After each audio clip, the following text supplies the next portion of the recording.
og'zinglar bo'lsa umumiy o'sha bitta chekkasidan A nuqta, bunisi B nuqta. To'g'ri liniya tortasizlar, ikkita nuqta kelgan holda. Keyin o'rtadan xohlagan joylarga bitta 0 nuqta, A nuqta. Endi mana shu A nuqtadan xohlagan joylarga liniya ochishlik kerak. Mana bunga tegdi, mana bunga. Endi B nuqtadan xuddi shu teggan joyiga yana bitta liniya ochish kerak bo'ladi.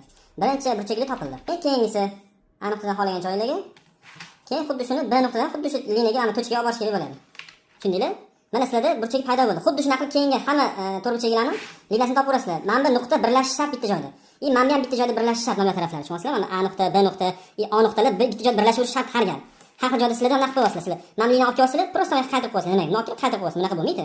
Mana shu liniya ketib, shu liniya to'g'ri ketirish kerak. To'g'ri olib ketaman ko'rasizlar, hech qayerda sindirmayman.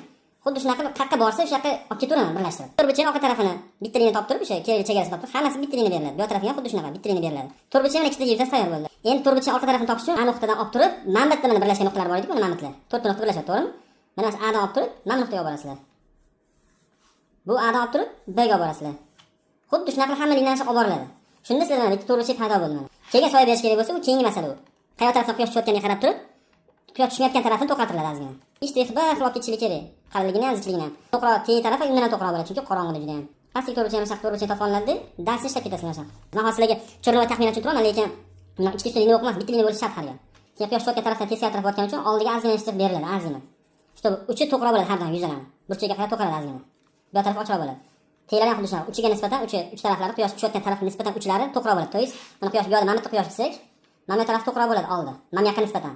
Bu yoq ham xuddi shunaqa oldi to'g'ri bo'ladi, tepasi to'g'ri bo'ladi quyoshga nisbatan. Mana shunda qarasanglar, mana bu taraf to'g'ri, bu yoq to'g'ri chiqdi. Mana bu yoq ochiq, mana bu yoqqa nisbatan bu yoq ochiq. Yerlarga soya berish masalasi boshqa. Endi keyingi to'rtburchakni topganda agar mana bu to'rtburchak yerda turib desa, keyin yerga soyasini bersa bo'ladi bu yoq taraf.